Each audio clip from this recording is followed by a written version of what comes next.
Eeh! Down the rabbit hole.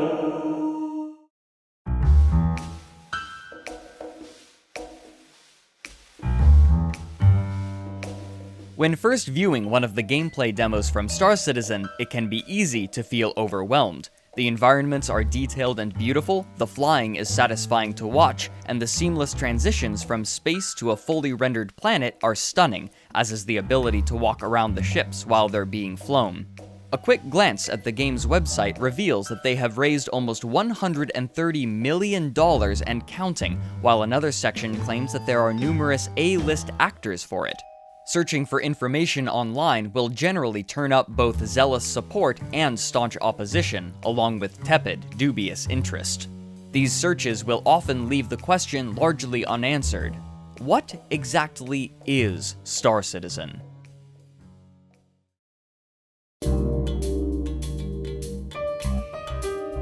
On October 15, 2012, a new game publisher under the name Cloud Imperium Games launched an independent crowdfunding campaign for their first game, entitled Star Citizen, asking for $2 million. The proposed game was to be a space simulation, a genre that had mostly died out around the end of the 90s, set in an open game world.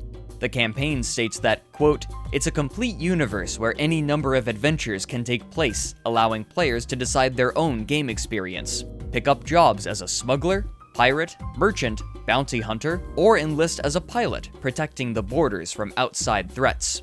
The economy was to be constantly changing in real time, with supply and demand dictating the costs of goods in different parts of the playable universe. Along with the gameplay was promised what they called a Newtonian physics system, in which flying through the vacuum of space is realistically simulated through the use of moving thrusters controlled with a fly-by-wire system, so that if any individual thruster is damaged, movement is appropriately affected. This persistent universe would be paired with a single-player campaign as well. Many of these features were shown in videos of the self-funded prototype build, presenting stunning visuals, animations, and high polygon count models, all presented by the game's producer, Chris Roberts, aided by cheesy green screen effects. As a wide-eyed 8-year-old, I dreamt of being a hotshot pilot saving the galaxy, or a lovable rogue making my way across the cosmos. Reward tiers included ownership of ships, which would be flyable when the game was finished and publicly available, along with numerous other rewards. At this point, the game's projected release date was 2014. Roberts' presence on the project was a major selling point. He was a prolific and well-known game developer whose career began in the 80s when he worked chiefly as a designer for numerous titles both well-known and obscure, most notably Ultima 5. In 1990, however, he released the game for which he is most known, Wing Commander, for which he served as both producer and lead designer. This game capitalized on the excitement around space combat proliferated by Star Wars, and critics praised it for emulating the feeling of dogfighting in space while still remaining accessible to a new audience. It quickly became a bestseller, and is largely credited with launching the popularity of the space sim genre that would persist throughout the decade. Wing Commander itself received numerous sequels and expansions, which garnered generally positive reviews and made very large returns. Near the end of the decade, however, Roberts gained a reputation for over-promising on his games. This was encapsulated with his game Freelancer, which was touted to have a sprawling multiplayer universe but was subject to numerous delays. Development began in 1997, and when it was first announced in 1999, Roberts declared that the release would occur in fall of 2000, just a year later. However, this date was continually pushed back to the point that the studio ran out of money and was forced to enlist the financial aid of Microsoft. Only in 2003 was the game finally released, 3 years late. Though the game was missing many of the features announced, the critical reception was still positive, and most reviews gave it an 80% or better. After the release of Freelancer, Roberts left the video game scene to produce movies which almost universally received either mixed or negative reviews and either made little money or lost money, including Lord of War and Lucky Number 11. Despite Roberts' limited success over the previous decade, many nostalgic fans reacted with excitement to see the name behind Wing Commander attached to a new project. Within a day of the crowdfunding campaign going live, they had raised over $650,000 from nearly 7,000 backers, averaging almost $100 per backer if the numbers on the site were accurate. However, Cloud Imperium was not expecting such a massive rush of visitors, and the site promptly crashed after a day. And so, a backup plan was instituted. I think this is a little harder than I first thought. We were completely overwhelmed by the amazing response we got when we announced Star Citizen. But unfortunately, our servers were even more overwhelmed than we were and went down for a few days. So we're just at the tail end of getting it all back into order. But in the meantime, the kind folks at Kickstarter have offered to help out, and we'll be launching a Star Citizen Kickstarter page. On the Kickstarter page, they added a number of reward tiers. To receive a copy of the game, the backer only had to commit $30, but some of the tiers were exorbitantly expensive, with the highest being $10,000. The 2 million goal was met quickly, and so additional stretch goals were added, including extra ships and star systems. During this time, media outlets were discovering Star Citizen as well, and they began running articles on it, increasing its exposure. By the time the campaign was finished a month later, the total raised just exceeded $5.5 million, donated by almost 80,000 backers. This income fueled even further media attention, and it served as a success story for this relatively new method of gathering funds. Due to the publicity it was receiving, Cloud Imperium decided to leave the donations open to continue raising money, appropriately adding stretch goals as more money was raised. But after the hype had died down, the company continued to receive between $5,000 and $10,000 a day from new backers and those pledging for extra packages.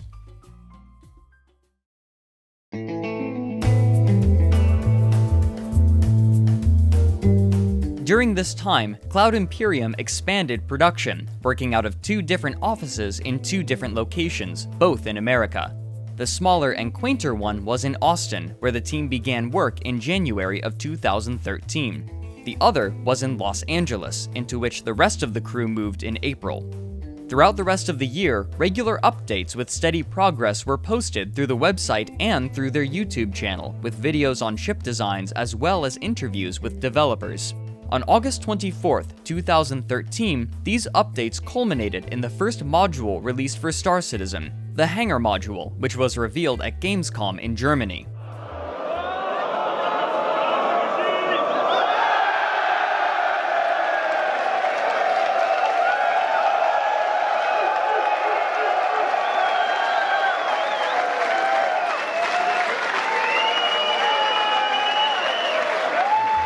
Only 2 months later, a large convention specifically for the Star Citizen project, aptly named CitizenCon, was held to show even more progress, including planetside environments, along with other footage from the 2 separate studios under the Cloud Imperium banner.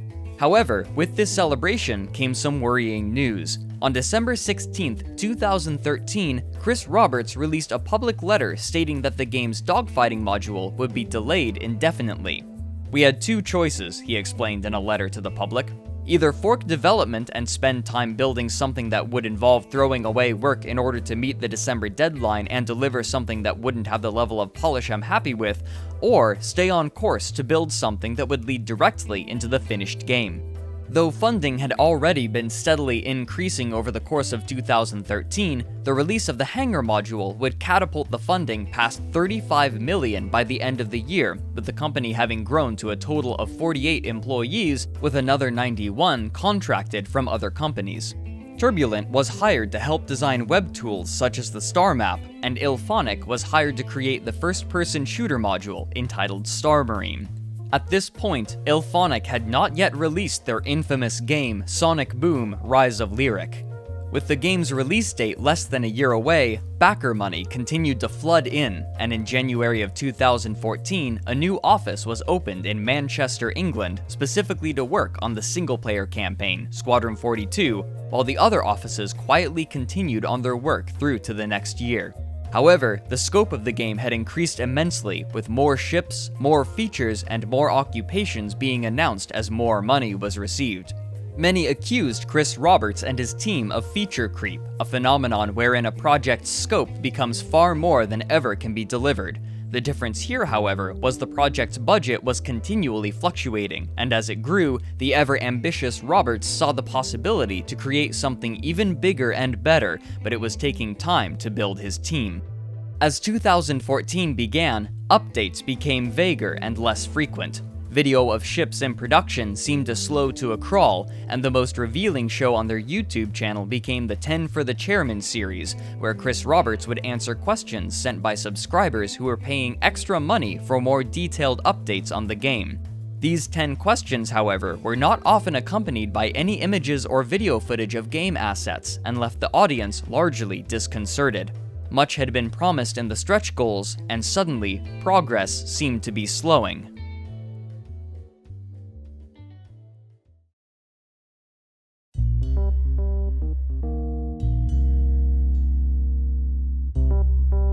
On June 3rd of 2014, the Arena Commander dogfighting module was launched to much fanfare. Playing in a local lobby seemed mostly smooth, if not buggy, but the performance with other players on Cloud Imperium's servers would chug even with low graphical settings, leaving most players feeling unsatisfied and frustrated. After the release of the dogfighting module, Cloud Imperium again went mostly silent. Small incremental updates were released for Arena Commander, including a racing mode, and more ships were added over time. During the next Gamescom in August, there was even more disappointment. The multi-crew ships were buggy with low frame rates, and the game crashed near the end of the presentation. CitizenCon was similarly disappointing. Even the announcement and a demonstration of the first-person shooter module, Star Marine, did little to assuage the concerns of onlookers. A large number of fans remained hopeful, but critics began slamming the game. Some saw the delays as a way to make the best game possible, but others began to see the game as a scam. Most online publications were tentative to state anything too positive, and the closest that any article came to positivity was neutrality. The communities quickly began to split, with fans of the game in some sections of the internet and detractors in others, occasionally butting heads in the comment sections of videos and articles in discussions that almost always spiraled into brutal arguments. Despite the enthusiasm from the former party, much of the community's interest and faith now hinged on Star Marine's launch, slated for April of the following year.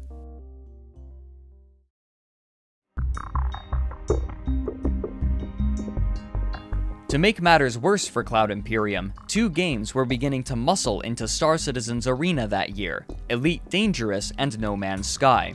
The former had launched its crowdfunding campaign during Star Citizens, with a similar feature list, and though it was also receiving delays, this project seemed to be far more on track. The latter, a space game focused on exploration, had just been announced the previous year and received massive amounts of positive attention at the 2013 VGX Awards for its vibrant color palette and scope of its gameplay, as well as the ability to land on massive, lush, procedurally generated planets. All of this was occurring around the time that faith in crowdfunding projects was beginning to dwindle, especially crowdfunded games. In 2012, the Yogscast channel on YouTube had successfully crowdfunded almost $570,000 for their game, Yog Ventures, to be released in December of that year. However, after numerous delays, they announced the project cancelled in July of 2014, with no recourse for the backers who had lost their money. This occurred to Code Hero as well, a campaign in 2012, a release date that same year, and delays until 2014 before it was finally cancelled. This pattern was cropping up more and more to the point that clickbait lists were being written about them, and it seemed that Star Citizen would inevitably follow the same route. However, some believed that it had the hype to continue receiving money so that it would remain in development hell indefinitely. David Piner of 10 Ton Hammer writes in an opinion column that, quote, "It's so hilariously transparent that this isn't about making a game anymore, but more so about exploiting a community of zealous fans who will spend as much money as humanly possible to make sure that they're right." He goes on to postulate that, "What's going to happen is the game is going to drag along as long as humanly possible, and they're going to delay that point where you can get a full and accurate feel of the various spaceships and the actual combat." Despite these misgivings, attacks, bad omens, and lack of updates, the controversy had helped generate awareness for the game, and money continued to pour in.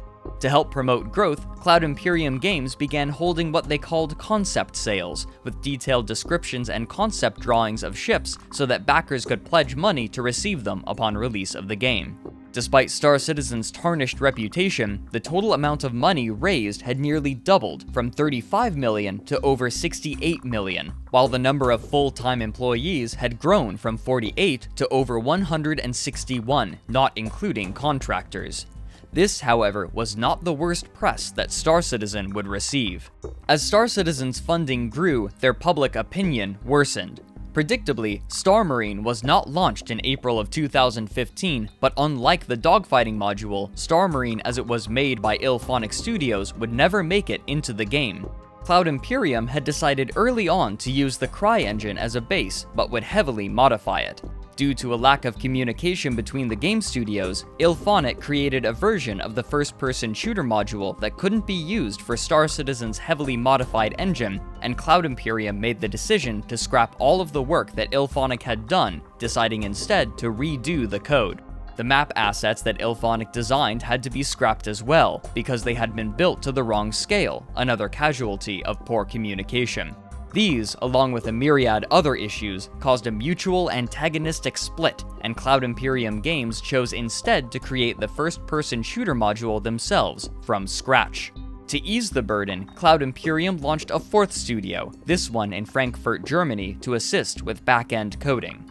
None of these dealings were communicated with the community, however, and after months of saying that the module was almost ready, the studio went completely mum on the topic. Many of the backers were looking forward to the first-person shooting element even more than the flying, and frustration within the community was beginning to increase. A company that had once been incredibly transparent was suddenly beginning to close the blinds, and this did little to settle the concern over an already troubled game. The prodigious amount of money that was being generated meant that, if Star Citizen did collapse, the effect would be much greater than any other crowdfunding campaign's failure, and lawsuits would be almost inevitable. This frustration was compounded by the fact that the aforementioned Elite Dangerous had already launched to generally positive reviews, despite a number of missing features that would later have to be patched in. The question was, if Elite Dangerous could launch on time with far fewer people, what was happening with Star Citizen?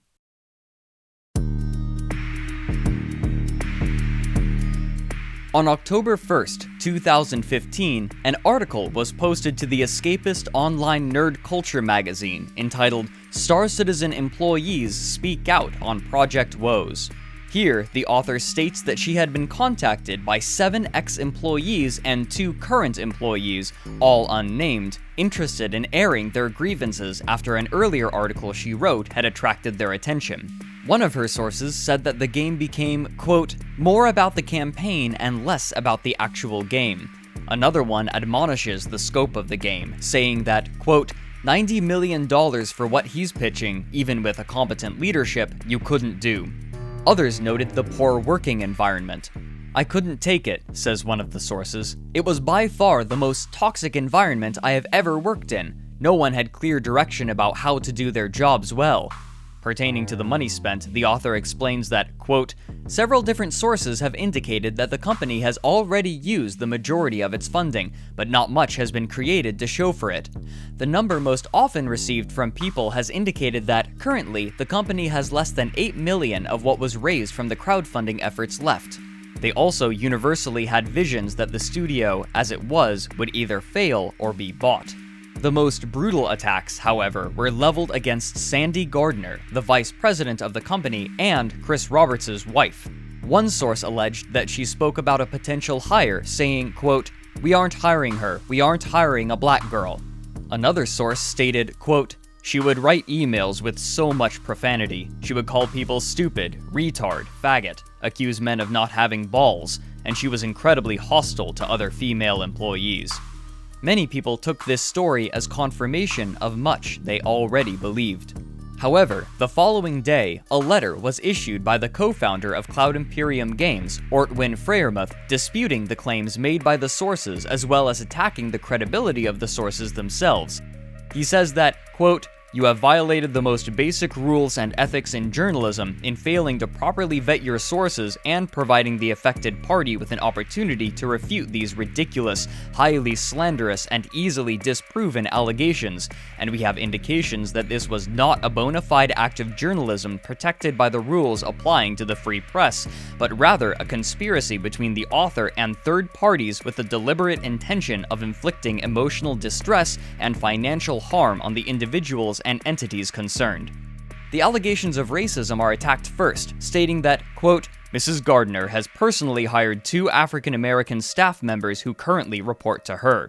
Perhaps most damningly, he states that, quote, you verified an unidentified employee by examining his company ID card with the name blocked out. You might be interested to know that CIG does not issue any company ID cards at any of its studios.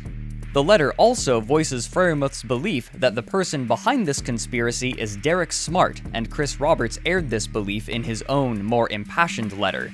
While this claim may seem strange at first, it may have merit. Derek Smart is a controversial independent game developer for chiefly space-themed games whose works have a history of long and troubled development cycles. He is most famous for attacking people on forums who criticize his games, similar to Digital Homicide Studios. Only 2 months prior, Smart had issued Cloud Imperium a letter from his lawyers with an ultimatum demanding they release their finances and refund all backers who ask for it. Cloud Imperium responded with their tongue in their cheek. They dismissed him with a letter in response and refunded him his money, banning him from any further participation in Star Citizen. Smart's social media quickly became a forum he used to attack Star Citizen while he promoted his own early access game. Almost every day, he would post tweets about Star Citizen, coupled with long, rambling blog posts, and it seemed to develop into an obsession. In the face of this, The Escapist updated their article with Chris Roberts' rebuttals, but they said that they, quote, stand by our coverage of Star Citizen and intend to continue to investigate the developing story. Despite the strong rhetoric, it appears that no further articles were written, and the Escapists seem to have halted their investigation. Still, the damage had been done, and it seemed that frustration with the game was reaching a fever pitch as Cloud Imperium Games continued their silence. But this silence would break less than 2 weeks after the original Escapist article was published.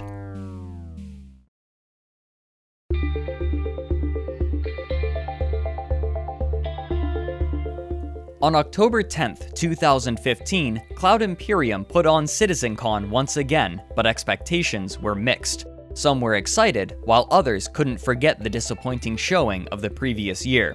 However, the progress that they showed was promising. They revealed that they were releasing a miniature version of the Star Citizen universe where people could fly their ships in limited-sized servers, quantum jumping to different points and leaving their ships to float through space. Perhaps most importantly, it showed the first-person shooter features that had been created from the ground up after IllFonic's departure from Star Citizen. They also showed a scene from the single-player game utilizing facial and motion capture technology. To defend the Empire, we must attack! And we have to be committed to that attack, whatever the cost may be! They would later reveal that, since April of that year, they had secretly been recording scenes for Squadron 42 with celebrity actors, including Mark Hamill, Gillian Anderson, Gary Oldman, and Andy Serkis.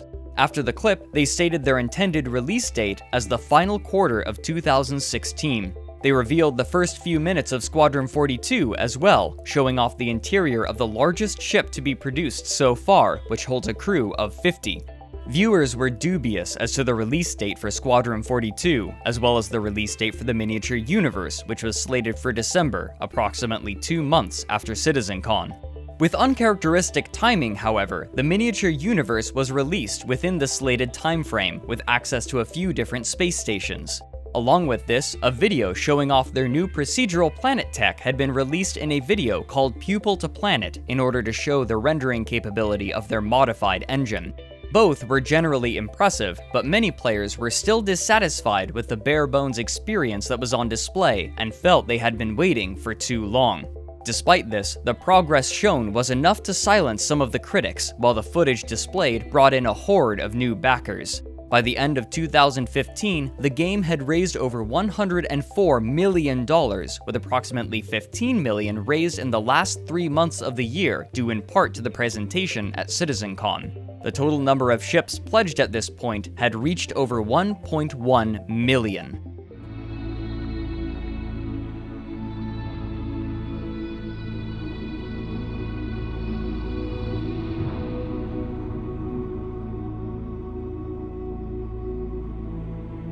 Cloud Imperium began iterating on the miniature universe, releasing patches irregularly to add features and flyable ships. Again, progress seemed slow, mostly due to blockers in the back-end technology. By the end of 2015, however, the permanent staff had ballooned to over 250 people, and so progress was beginning to pick up speed. More and more ships were announced as some of the earlier concept sale ships were being completed and made flyable. Perhaps most notably was the Starfarer, a massive tanker in which players would regularly become lost while exploring.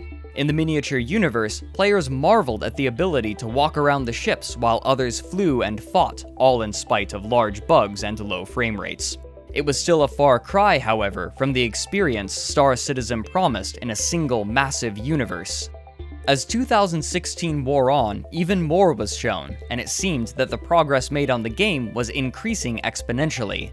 Patch 2.5 released in August added persistence so that players could earn in-game cash for performing missions which would remain between play sessions. The largest takeaway that the media was receiving, it seemed, was that Star Citizen was indeed progressing. The game also was receiving positive press in comparison to its two largest competitors, Elite Dangerous and No Man's Sky. Elite Dangerous had recently come under attack due to the aggressive posture of its monetization. The development team revealed that some of the content promised in the Kickstarter would have to be purchased as expansions and add-ons, with higher total prices for some of those who had bought the game earlier. On top of this, there was heavy criticism from its players, stating that though there were many planets, stars, and space stations, they all were extremely similar, with shallow gameplay and relatively low replayability.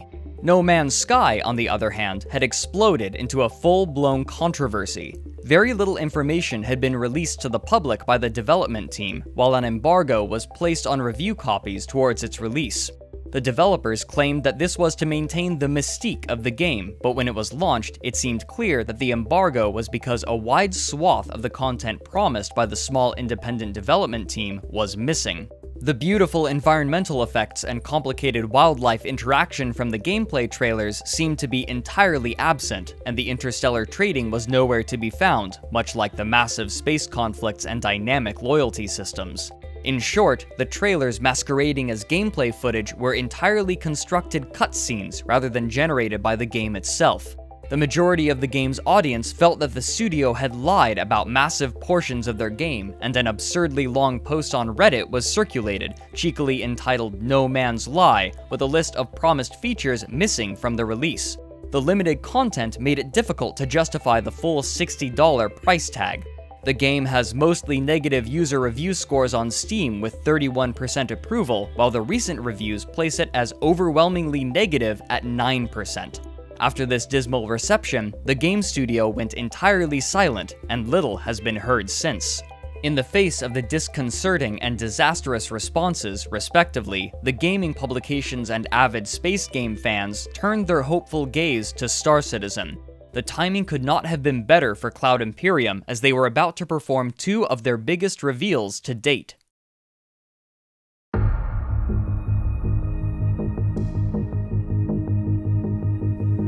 On August 19th, Cloud Imperium Games revealed the first ever vertical slice of their game.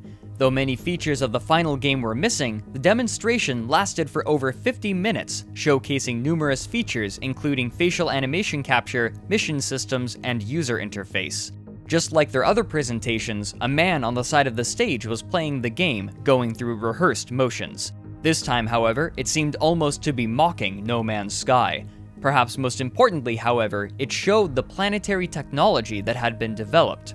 The early parts of the video features a ship entering the atmosphere of a planet and landing, while a later section showed two of the land-based vehicles that had been created. The reception was extremely positive, and online magazines were heralding Star Citizen as the game to fill the void left by Elite Dangerous and No Man's Sky. During Gamescom, however, they teased that even more would be revealed at the upcoming CitizenCon, which was happening in just a few weeks with a potential reveal of Squadron 42. The studio worked fervently to produce these demos in the short amount of time they had left, and when October 9th arrived, both fans and the media were watching intently. Partway through the CitizenCon presentation, however, it was revealed that the gameplay from Squadron 42 was not ready and that it would not be making an appearance that night. We were hoping to show you a Squadron 42 mission, and we're not quite there yet. So we got very close.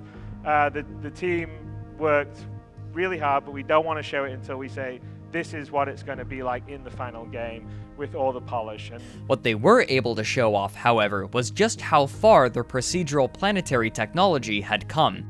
Another vertical slice was presented, showing a planet with multiple biomes, oceans, and flora, not to mention fauna in the form of a massive sandworm.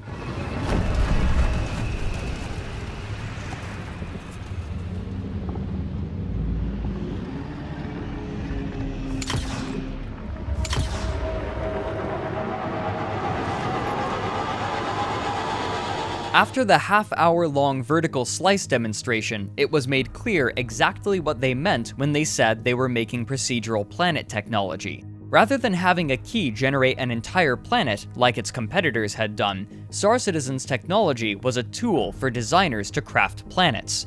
They showed this off by allowing one of their designers to construct an entire landing environment, complete with a landing pad, surrounding rocks, foliage, and fauna in less than 5 minutes. The dream of Star Citizen's persistent universe was beginning to crystallize in the minds of fans. Today, Star Citizen's development is continuing, and the first game in the Squadron 42 trilogy has, unsurprisingly, been delayed beyond 2016 so that more systems may be completed. However, with the sudden explosion of progress shown, many of the concerns of Star Citizen's status as vaporware appear to have been assuaged, though most retain a healthy skepticism. Concept chips continue to be produced, while more transparent videos reminiscent of the early days of development show the game's progress. What Squadron 42 and Star Citizen will look like upon final release is uncertain, but right now, the hopes of the community could not be higher.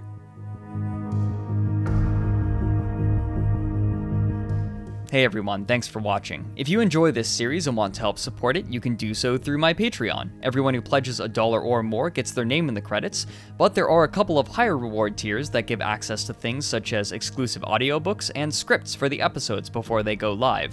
Also, my new series, The Grim Archives, goes live tomorrow. That's going to be on its own channel. The link is above. It's going to go into the origins and histories of mythological creatures, and I'm really excited to show you guys. It's being done in conjunction with animator Ben Tobit, and he is fantastic. Anyways, thank you very much for watching, and I'll see you on the next episode.